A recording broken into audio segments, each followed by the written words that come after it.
And this plate is what common, no? So plate 1, plate 2, plate 3. Net charge of plate 2 should be conserved, no, here. So how the charge induction will occur here? So here negative charge will come, and here positive charge, here negative charge. I'm showing it in diagram only. I'll increase the size.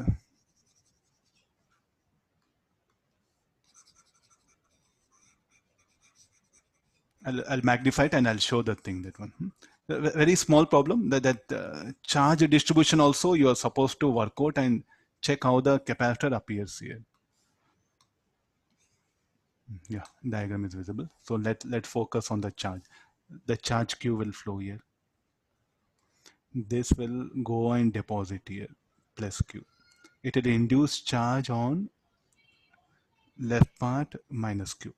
This will be plus Q. Why I should do like this? Because what is the charge should be conserved. No, what was the earlier charge of the plates? Charge of all plates was 0. So this was plate 3, 1, plate 2, plate 3. And it will induce charge.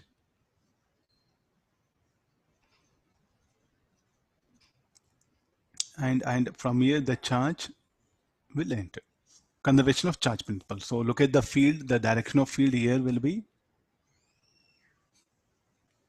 like this. The direction of field here will be in this direction. Okay, how the capacitors, they are in series, no, they are not parallel. It may appear parallel. If I break up, again the same problem, if I break up like this, I'll just show the diagram. Here is what gap is there, no? That's why they are, that series parallel condition has come. Okay, this is one capacitor, this other capacitor. If I bring them, if I don't give this gap, or if I break up here, same problem, let me continue.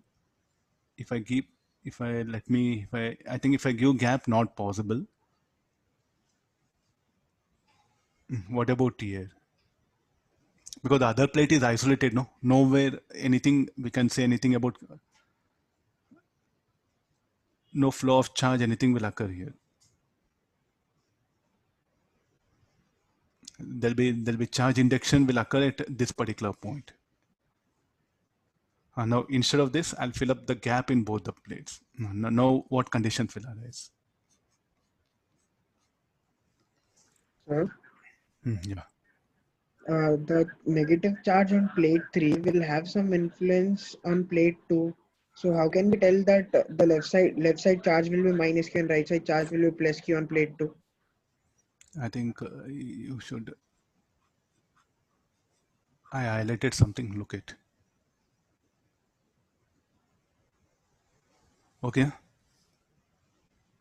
Large plate is okay, sir, but 1 and 3 are kept close. Okay, the fields will interact. So you go and do research then. Nothing there. Large plate in the sense, this will not have any interaction on this. So no interaction between this minus Q. You want to say this one, no? Any impact on this one? There's overall the basic mechanism that occurs here. The distribution of charge should be like this on the plate 2 and the plate 3. I think here there's nothing to do that one here. We don't get any work done by the cell. So here the capacitors are in series, no? So what is the equivalent circuit? So this I'll take it out, which is of no use. So they are in series. So here the capacitor, you can write like this.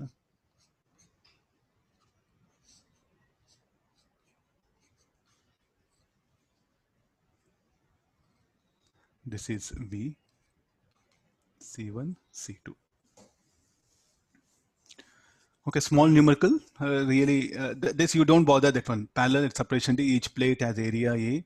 Even, so like this charge will not have, because of large plate, no, you need to bother, because the field will be normal to the plate, no, because the field were directed like this. What you're thinking, If the field were like this, then there would have been any interaction. But how the field will be? Normal to the plates, no? Okay, then work out this one. C1 is equal to, it should be equal to A by 2. Area of cross section